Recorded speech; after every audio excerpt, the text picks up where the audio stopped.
सो hello दोस्तों, welcome to my YouTube channel Global English Academy. दोस्तों मैं सोनू सर आपके सामने दोबारा हाजिर हूँ एक नए और ज़बरदस्त कंटेंट के साथ में। दोस्तों आज जो हम चर्चा करने जा रहे हैं वो होने वाली है एसएससी एमटीएस 2025 एग्ज़ाम के बारे में।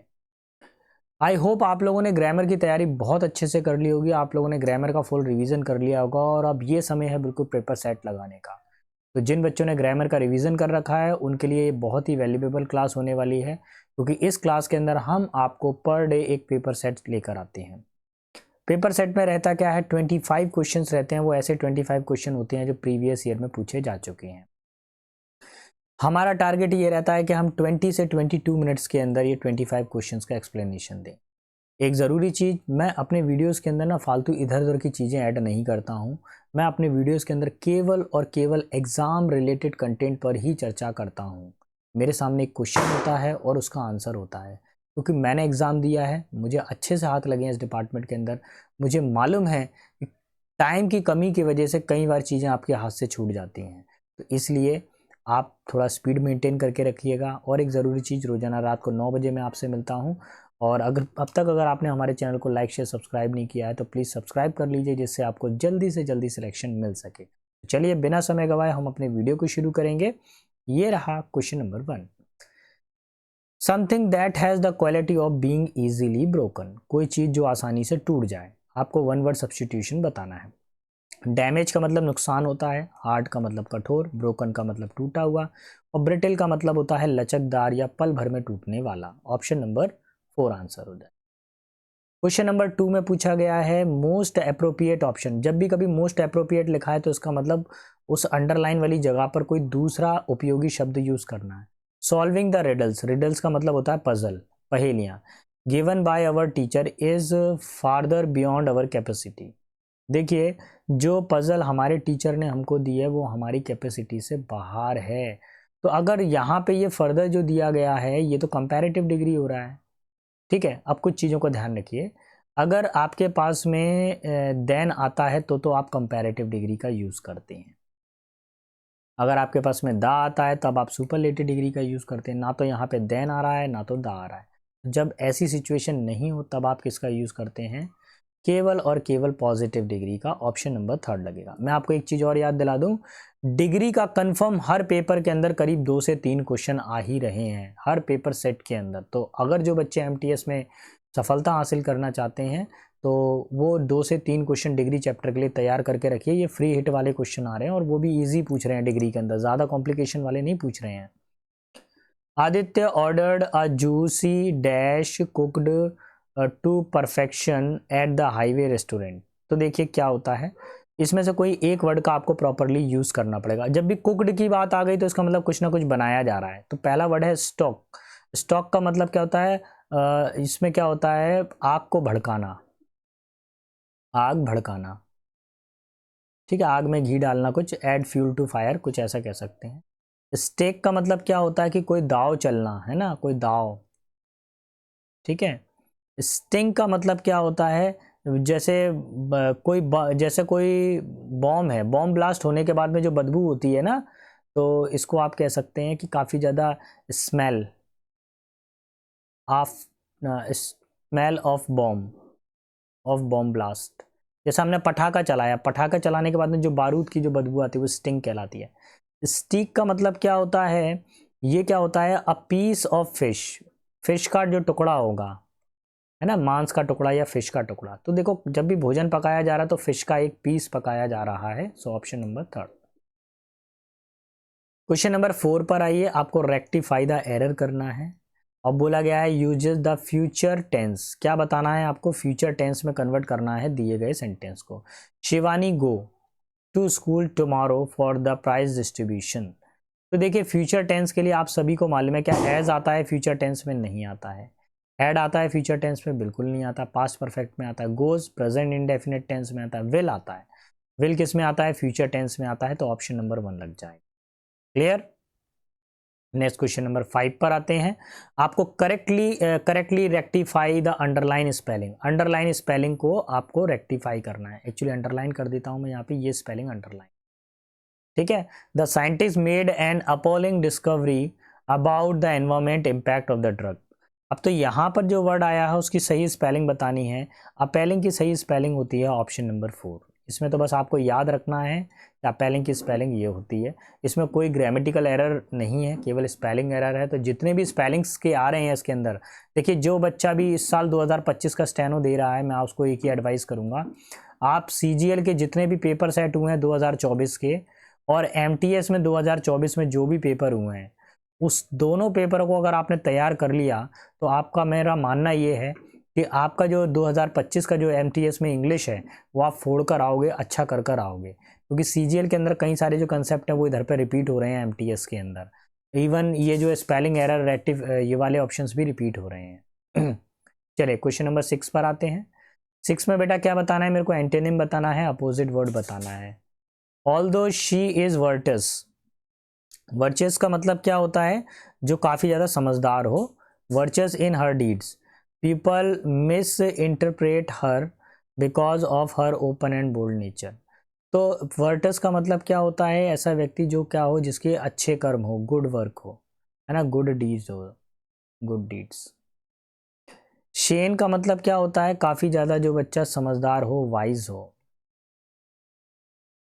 विक्ड का मतलब होता है जो दुष्ट हो, काफ़ी ज़्यादा क्रूअल हो, खराब सा हो।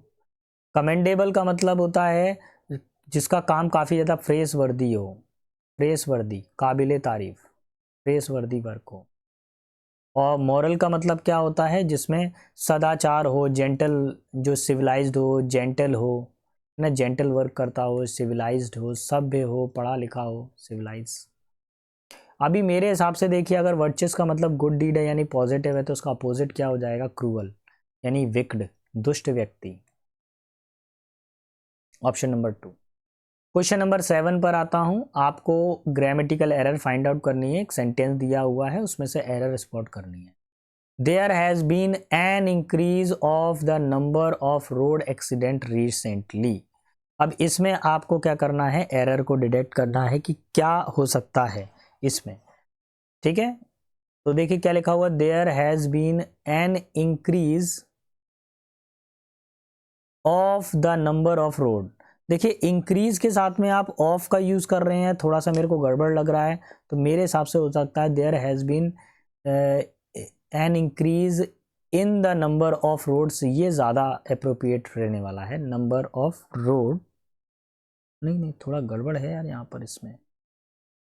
नहीं नहीं नहीं नहीं नहीं नहीं, increase, there is an increase in the number of road accident. तो यहाँ पर देखिए मेरे हिसाब से यहाँ पे इन ही ठीक है, यही है ऑप्शन, बिल्कुल सही होना चाहिए ऑप्शन नंबर 3।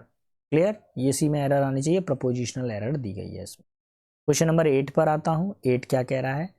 8 वाले में दिया हुआ है हमारे पास में, I have a dash reading and want to become a writer when I grow up. देखिए मेरे को रीडिंग में क्या है, इंटरेस्ट है, और मैं उसके अंदर भविष्य में राइटर बनना चाहता हूँ।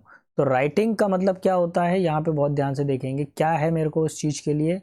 मेरे को उस चीज़ में पैशन है। पैशन का मतलब क्या होता है? कि मेरे को उस चीज़ के अंदर जुनून है उस काम को करने का। यूनाइट नहीं होगा, ड्रीम नहीं होगा, टॉलो नहीं होगा। सो ऑप्शन नंबर 3 इसके अंदर लगेगा। ठीक है, क्वेश्चन नंबर 9 पर आइए। 9 क्या बोल रहा है? He was constantly gazing on the crime scene to find some clues। तो देखिए आपको एक फिक्स्ड एरर बता दूं मैं। फिक्स्ड प्रपोजिशन क्या है? गेजिंग के साथ में, गेजिंग के साथ में हमेशा एट प्रपोजिशन का यूज किया जाता है। और आपका जो आंसर लगेगा ऑप्शन नंबर 3। देखिए फिक्स्ड प्रपोजिशन का क्वेश्चन इसमें ज़्यादा आ रहा है, तो तैयार रहिएगा, तैयार कर लीजिएगा। फिक्स गेज एट का मतलब होता है घूरना। क्वेश्चन नंबर 10 पर आ जाते हैं। 10 क्या दिया हुआ है? 10 में बोला गया है कोई चीज़ बहुत ज़्यादा, इसमें पूछा गया एंटोनिम।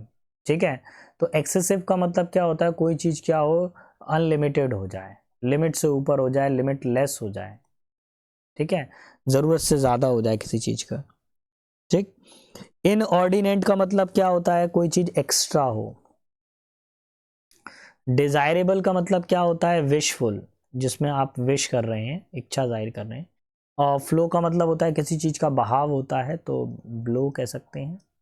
और मॉडरेट का मतलब होता है कोई चीज़ क्या हो, ना ज़्यादा फास्ट हो, जो कंट्रोल्ड हो बिल्कुल, है ना। कंट्रोल्ड हो, जो है ना लिमिट में रहे, तो ये आपका आंसर हो जाएगा ऑप्शन नंबर 4। क्लियर?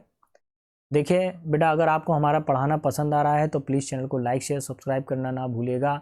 आप वीडियो देखते ज़रूर हैं लेकिन लाइक नहीं करते हैं।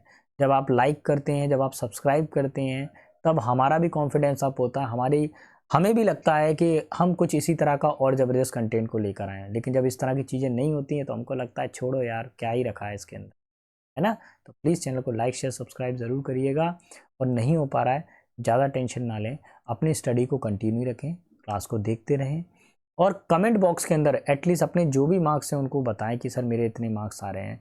एक बच्चा है राज चौहान करके, तो वो बच्चा रेगुलर हमारे वीडियोस को देखता है, हमको कमेंट करता है, जो भी उससे बन पड़ता है वो कमेंट को करता है। तो थैंक यू राज, आप ऐसा कर रहे हैं, बहुत बहुत धन्यवाद। आपके इसी चीज़ से हमको काफ़ी इंकरेजमेंट मिल रहा है। बढ़ता हूँ आगे की तरफ। रेक्टिफाई करना है आपको, करेक्ट स्पेलिंग बतानी है। क्या करनी है? करेक्ट स्पेलिंग आपको बतानी है। वर्ड है हमारे पास थंडर, और थंडर का मतलब होता है, देखिए he was startled by loud thunder. Thunder का मतलब होता है जो आवाज़ आती है तूफान या बादल की गर्जना की जो आवाज़ आती है ड्यूरिंग स्टॉर्म्स, ठीक है, बिजली कड़कने की जो आवाज़ होती है। तो ऑप्शन नंबर 1 हो जाएगा थंडर की स्पेलिंग। नेक्स्ट, अब आपको अपोजिट बताना है। अगेन अंडरलाइन किया हुआ वर्ड है, the name should also be beneficial to a strong long lasting market camp. देखिए, अगर हम लंबे समय तक अगर मार्केट में रहना चाहते हैं तो हमको अपने नाम को भी बहुत ही ज़्यादा स्ट्रॉन्ग बनाना पड़ेगा, और ये हमारे लिए काफ़ी ज़्यादा बेनिफिशियल रहेगा। बेनिफिशियल का मतलब क्या होता है? लाभकारी हो, प्रॉफिटेबल हो। देखिए, एडवांटेजेस का मतलब भी क्या होता है? लाभकारी होता है, किसी के मेरिट्स। एडवांटेजेस मतलब किसी की मेरिट्स, अच्छे गुण।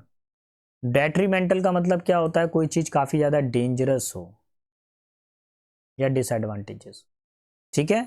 नेक्स्ट, कॉजल का मतलब होता है कारण वाला, जो कोई रीज़न बताए। कॉजल मतलब रीज़न। और डिज़ायरेबल का मतलब क्या होता है? विश, इच्छा हो किसी की। अभी हमारा आंसर क्या हो जाएगा बताइए? यहाँ पे प्रॉफिटेबल है और दूसरा क्या है? डेट्रीमेंटल है, डेंजरस। ये हो जाएगा ऑप्शन नंबर 2। अपोजिट बताना था ना। चलिए क्वेश्चन नंबर 13 पर आते हैं। No sooner had they left their home that it started raining heavily. मैं आपको बता दूं, कंजंक्शन चैप्टर का क्वेश्चन है। किसका क्वेश्चन है? कंजंक्शन चैप्टर का। कभी भी नो सूनर आता है तो दैट का यूज नहीं करते हैं, दैट की जगह पे यूज होता है देन का। तो अभी आपका आंसर क्या हो जाएगा बताइए? कौन सा टिक करोगे आप? ऑप्शन नंबर 1 टिक करोगे इसके अंदर, ठीक है। बढ़ता हूं आगे की तरफ, क्वेश्चन नंबर 14 की तरफ पर। 14 क्या बोल रहा है? I checked the dash to see if it rain or not. मैंने देख लिया, मैंने चेक किया कि आज वर्षा होनी है कि नहीं है। तो उसने क्या चेक किया होगा? उसने चेक किया होगा वेदर वेदर वेदर। क्या चेक किया होगा? तो पहला वाला जो वेदर है हमारे पास में, उसके बारे में जान लेते हैं। वो क्या करता है? ये वेदर होता है कंजंक्शन वाला। जैसे बोलते हैं ना, चाहे आप पढ़ो या ना पढ़ो, वेदर यू स्टडी और नॉट, तो ये वाला वेदर है चाहे वाला। विथर का मतलब क्या हो जाता है? जैसे फूल वगैरह कुछ मुरझा जाते हैं तो फेडेड हो जाते हैं, तो वो ये हो जाता है। अच्छा, ये थर्ड वाले, इसका मीनिंग आप लोग बताएंगे। मैंने सर्च किया, मुझे तो कुछ ऐसा मिला नहीं, लेकिन अगर आपको कुछ ऐसा मिलता है तो प्लीज़ मेरे को बताइएगा। ऑप्शन नंबर 3 के लिए कमेंट बॉक्स में लिख कर बताइएगा। नेक्स्ट जो वेदर है, इसका मतलब क्या होता है? ये क्या होता है? क्लाइमेट होता है, मौसम होता है। तो उसने क्या किया? मौसम को देखकर पता किया कि भाई आज वर्षा हो सकती है या नहीं हो सकती है। Option number 4। नेक्स्ट क्वेश्चन पर आता हूं, क्वेश्चन नंबर 15। 15 में अंडरलाइन किया गया वर्ड है, आपको बताना है कि क्या सही होगा इधर पर। Osmium is heavy metal in the periodic table. तो ऑस्मियम क्या है? हैवी मेटल है पीरियोडिक टेबल के अंदर। तो ऑस्मियम को क्या माना गया पीरियोडिक टेबल में? सर्वाधिक हैवी। तो यहाँ पर दा प्लस सुपरलेटिव डिग्री का यूज किया जाएगा, क्योंकि वो हैवीएस्ट मेटल है, सुपरलेटिव डिग्री है, ठीक है। अच्छा, मोर हैवी तो बनता ही नहीं है, मोस्ट हैवी भी नहीं बनता। हैवियर हो सकता था, अगर देन लगा होता तो फिर हम हैवियर का यूज़ करते, नहीं होगा ऐसा। तो एक ही ऑप्शन बचता है, ऑप्शन नंबर 1, वही सही अप्रोप्रिएट ऑप्शन हो पा रहा है। मैं अगेन आपको याद दिलाऊंगा, डिग्री चैप्टर का क्वेश्चन आपसे पूछा गया है। नेक्स्ट क्वेश्चन नंबर 16 पर आते हैं। 16 में क्या पूछा गया है? ईडियम फ्रेजेस पूछा गया है आपसे। तो Shein is notorious for revealing the secret about the company. Shein क्या है? ये काफ़ी ज़्यादा नामचीन है, नोटोरियस मतलब जिसका ख़राब नाम है, बहुत ज़्यादा बदनाम है सीक्रेट्स उजागर करने के लिए। तो सीक्रेट उजागर करना मतलब राज उजागर करना, इसको क्या बोला जाता है? किसी के भी राज उजागर करने को क्या बोला जाता है? Option number 2 spill the bean, राज उजागर करना। अच्छा, बीटिंग द डस्ट का मतलब होता है हार मानना। Being in a bad blood मतलब दुश्मनी होना। Biting the bullet risky work को करना। तो इनमें से कोई भी वर्ड नहीं मिल रहा है, एक ही वर्ड मिल रहा है, स्पिल द बीन, राज उजागर करना।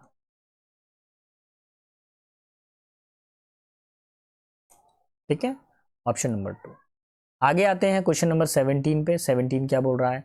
The coach decided to dash the regulation for more strictly because the candidate were not paying attention during the training session. तो कोच ने फैसला किया कि वह नियमों को बहुत सख्ती से लागू करेगा, और ज़्यादा सख्ती से लागू करेगा, क्योंकि कैंडिडेट्स ट्रेनिंग सेशन के समय ध्यान नहीं दे रहे थे, इसलिए उन्होंने और ज़्यादा सख्ती बरती। तो सख्ती बरतेंगे तो क्या करेंगे? प्रोवाइड होगा, सप्लाई होगा नहीं। एनफोर्स, नियमों का पालन करवाना है भैया, एंजॉय तो करेंगे नहीं। एनफोर्स का मतलब होता है बल देना, नियमों का पालन करवाना। Option number 2। अब आपको क्या करना है? Select the option that has the correct use of tense. ऐसा सेंटेंस ढूंढना है जिसमें टेंसेस का करेक्ट यूज किया गया हो। तो देखिए इसकी टेक्निक, पहले क्वेश्चन पढ़ लेते हैं। Yesterday we was painting the door when a neighbour stopping to say hello. देखो कभी भी येस्टरडे आता है तो एक बात कंफर्म है कि पास्ट टेंस आना चाहिए। तो ये देखो विल भी दिया हुआ है, फ्यूचर टेंस है, ये तो कैंसिल कर दीजिए। आर पेंटिंग दिया हुआ है, ये भी कैंसिल कर दीजिए। अच्छा, वी के साथ वर दिया हुआ है, पास्ट टेंस है, ओके। यहाँ पर वी के साथ में वाज दिया हुआ है, वी के साथ में वाज हेल्पिंग वर्ब आती है क्या? नहीं। सो ऑप्शन नंबर 2 ही मेरा राइट आंसर हो जाएगा, इसको टिक कर लीजिए। क्लियर? क्वेश्चन नंबर 19 की तरफ बढ़ता हूँ। 19 क्या बोल रहा है? अब 19 में आपसे पूछा गया है, ईडियम्स पूछा गया है, मुहावरा पूछा गया है। I hear management is planning to transfer me another department. मैंने सुना कि जो मैनेजमेंट है मेरे को दूसरे डिपार्टमेंट में ट्रांसफर कर रहा है, मुझे डिमोट करना वाला है, मतलब मेरे को पद से हटाने वाला है। प्रमोट होता है ऊपर की तरफ बढ़ाना, किसी को प्रमोशन देना, और डिमोट का मतलब क्या होता है? नीचे की तरफ आना। I need to confirm if this is true. मैं कन्फर्म करना चाहता हूँ कि ये सत्य है कि नहीं है। Bye hearing it directly from the person involve from my manager. तो मैं उस व्यक्ति से सुनना चाहता हूँ जो बिल्कुल मैनेजर से जुड़ा हुआ है, जो बिल्कुल सत्य घटना बताए। देखिए कभी भी किसी चीज़ को हम लोग सीधे मुंह से सुनते हैं, डायरेक्टली किसी से सुनते हैं, तो straight from the horse mouth, यानी किसी विश्वास पात्र व्यक्ति से किसी चीज़ को सुनना। तो यही इसका आंसर होगा, ऑप्शन नंबर 4। बाकी ये नहीं बनेंगे, ऑन पेन्स एंड नीडल्स नहीं बनेगा, इन द सेवन हेवन नहीं बनेगा, और बियरिंग द गर्ज भी नहीं बनेगा। Option number 4। इनकरेक्ट स्पेलिंग आपको बतानी है, इसको तैयार कर लीजिए। मैं बार बार बोल रहा हूँ, प्रीवियस ईयर में से कंफर्म और कंफर्म आता ही है इनकरेक्ट स्पेलिंग। तो पहला वर्ड है कन्वीनियंस, ठीक है। एसेसेबल भी ठीक है। अच्छा, ये आपके लिए होमवर्क के लिए है, अगर मैंने बता दिया तो फिर क्या ही, फिर मैं बता दूंगा तो आपका कोई मतलब ही नहीं रहेगा। यहाँ तक जो बच्चा पहुँचा होगा 20 क्वेश्चन तक, वो ज़रूर कमेंट बॉक्स में हमको बता देगा कि इसका क्या आंसर होने वाला है। ये होमवर्क वाला क्वेश्चन है, तो इसको आप घर से सॉल्व करिएगा। और नहीं मिल पाए इसका सॉल्यूशन तो मुझे कमेंट बॉक्स में लिखिएगा, एक बार डिक्शनरी में चेक करिएगा, आपको आंसर मिल जाएगा। चलिए, तो भाई अब हम आते हैं लास्ट स्टेप पर, लास्ट क्वेश्चन पर आ गए हैं, आखिरी कड़ी पर पहुंच चुके हैं। देखिए आज सेट नंबर 22 हमने किया था, कल मैं आपके लिए लेकर आ रहा हूं सेट नंबर 23। तो तैयार रहिएगा रात को 9 बजे। अगर आप वाकई सफलता चाहते हैं तो प्लीज़ प्लीज़ प्लीज़ वीडियो को कंटिन्यू देखते रहिए। सीरीज़ को अगर आप देखते रहेंगे तो मेरा मानना ये है कि एटलीस्ट कम से कम 25 में से आपके 15 क्वेश्चन तो हिट हो जाएंगे, करेक्ट हो जाएंगे। बाकी 10 क्वेश्चंस के लिए तो देखो मेहनत आपको करनी पड़ेगी, एडिशनल आपको पढ़ना पड़ेगा। और जिनकी ग्रामर वगैरह ठीक ठाक है तो मैं मेरा जो आई होप कि आपके जो हैं 20 मार्क्स आने चाहिए। So let's see, we will start with the question number 21। It was just before noon on June, ये बिल्कुल बिफोर नून यानी सुबह सुबह की बात है, जून 26 1975 my friend and I were out exploring the bushes by the lane of Delhi Karol Bagh, unaware that the emergency had been declared and it would be change our life in the way। देखिए बोला गया कि 26 जून 1975 की बात है। मैं और मेरा मित्र दिल्ली के करोल बाग में जो लेन बनी हुई है, जो सड़कें बनी हुई हैं, वहाँ से हम गुजर रहे थे। हमको बिल्कुल नहीं मालूम था कि अचानक से इमरजेंसी की घटना होने वाली है, इमरजेंसी डिक्लेयर होने वाली है और हमारा जीवन बदलने वाला है। We could have never dash to Indira Gandhi had herself announced the emergency in the national broadcast 8 a.m. IST. The news took its own time to reach the common people who went about their busy business as always. देखिए कि 1975 में emergency घोषित किया गया था और इंदिरा गांधी ने इसकी खबर दी थी ब्रॉडकास्ट सुबह न्यूज़। पहले तो क्या होते थे, रेडियो होते थे, रेडियो पे बताया गया था 8 बजे के टाइम पर, जब सभी लोग क्या करते हैं, अपने बिजनेस आवर होता है, सब लोग अपने घरों को छोड़कर जॉब की तरफ जा रहे होते हैं, बढ़ रहे होते हैं। तो उसने कभी वी कुड हैव नेवर, उसने कभी कल्पना भी नहीं की थी। अंडरमाइंड नहीं होगा, टारगेट नहीं होगा, कल्पना करने के लिए कौन सा वर्ड होगा, ऑप्शन नंबर 2। बेथ्रॉटेड भी नहीं होगा। तो उन्होंने क्या की थी, उन्होंने कल्पना भी नहीं की थी कि ऐसी घटना हो जाएगी। हाउएवर, हालांकि 2 आवर्स इनटू आवर आउटिंग, कि हमको 2 ही घंटे हुए थे बाहर निकले हुए, we dash something was wrong, हमको पता चल गया था कि कुछ ना कुछ गड़बड़ हुई है। तो हमको अचानक से महसूस हुआ, तो हमने रिसीव तो किया नहीं, फिंच भी नहीं किया, क्रिएटेड भी नहीं किया, हमने क्या किया, सेंस किया, हमको ऐसा महसूस हुआ कि कुछ गड़बड़ है। द पेवमेंट शॉप्स का मतलब क्या होता है, जो फुटपाथ वाले बाजार होते हैं, फुटपाथ वाली दुकानें, began to thin out and we watched the bigger outlets to looked ready to dash up. देखिए हमने देखा कि जो जो जो छोटे छोटे से जो दुकान वाले थे, जो दुकानें लगाते थे सड़कों पर, उनकी दुकानें धीरे धीरे बंद होने लगी, है ना। और जो बड़े बड़े जो आउटलेट्स थे, बड़े बड़े जो शोरूम थे, दुकानें थी, वो भी अब धीरे धीरे क्या होती जा रही थी, बंद होती जा रही थी। ओपन तो नहीं होगी, पॉप अप उछल के तो नहीं आ जाएगी, चिकन आउट भी नहीं होगी, क्या होगी, रैप अप। रैप अप का मतलब क्या होता है, किसी चीज़ को बंद करना। Many of them worked behind half down shattered, कई लोग जो लोग उसके नीचे जो लोग काम कर रहे थे दुकानों में, उन्होंने अपने दुकानों के जो शटर आधे लगा दिए। वी वर यंग, हम लोग युवा थे, but fancied our self as political animal which at the time was short hand for the being passionately anti Congress and anti Indira. अब उसके बाद में क्या हुआ कि उस समय कई लोगों ने क्या किया, इंदिरा गांधी का विरोध करना चालू कर दिया, तो इनको एंटी कांग्रेस कहा गया या एंटी इंदिरा गांधी किया गया। जल्दी उन लोगों को सड़कों पर देखा गया। There was no way we are going to head home without knowing what had happen. चूंकि हम युवा थे तो हमारा हमेशा इच्छा रहती थी जानने की कि क्या हो रहा है, क्या नहीं हो रहा है। जैसे जब हम लोग यंग होते हैं ना, तो हम लोग डरते नहीं है ज़्यादा, मार्केट में अगर कुछ हो जाता है तो हम तो देखने लगते हैं। खैर मेट्रो सिटी में तो इतना नहीं है, मेट्रो सिटी में तो किसी का एक्सीडेंट हो जाए तो शायद कोई मुश्किल से ही कोई 1-2 व्यक्ति आते हैं हेल्प करने के लिए। लेकिन मैं जिस एरिया में हूँ, मध्य प्रदेश ग्वालियर में हूँ मैं, हमारा तो भैया चंबल संभाग लगता है। हमारे यहाँ तो कोई अनजान व्यक्ति नीचे भी गिर जाता है ना, तो हम सब वहाँ पर गाड़ी मोटर रोक के पहुँच जाते हैं, उसको हेल्प करते हैं, और 2-4 समझदार आदमी ऐसे भी होते हैं कि उसको हॉस्पिटल तक छोड़ कर आएंगे। तो हमारे यहाँ तो भैया अभी तक ऐसा सिस्टम है, अभी भी उसी तरह का भाईचारा है। और सोशल मीडिया पे पता नहीं कैसी कैसी चीज़ें बताई जाती हैं, तो प्लीज़ एक बार आप ग्वालियर आइए, ग्वालियर आके चेक कीजिए ग्वालियर का एनवायरनमेंट कितना बदल गया है ना। हम चंबल के शेर हैं बेटा, अब चंबल के डाकू नहीं रहे, हम चंबल के शेर हैं, हम बहुत आगे निकल गए हैं। एक बार आइए देखिए ग्वालियर का एनवायरनमेंट कितना बदल गया। There were no way we were going to the head home without knowing. जब तक हमने पता नहीं कर लेते ना कि लड़ाई क्यों हो रही थी, एक्सीडेंट किसने किया, क्या किया, आधा केस तो हम सड़क पर ही हैंडल कर लेते हैं, आगे जाने नहीं देते हम। There was already considered excitement in our small friend circle, और काफ़ी ज़्यादा एक्साइटमेंट हो रहा था छोटे से सर्कल के अंदर हमारे, over 2 days development the June.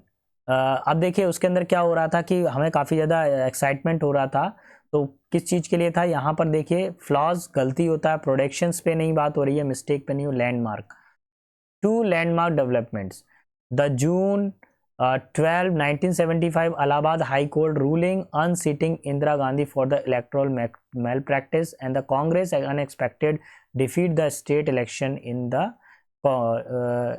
Gujarat. तो देखिए जून 12 1975 की बात है कि इलाहाबाद हाई कोर्ट ने जो है इंदिरा गांधी के बारे में कहा कि वो जो है गलत तरीके से जो है वोटिंग में जुड़े हुए हैं, और वहीं पर एक चीज़ देखने को आई कि गुजरात के जो इलेक्शन में हुआ, गुजरात इलेक्शन में क्या हुआ कि अचानक से जो क्या हुआ कि जो कांग्रेस पार्टी गुजरात में हार गई।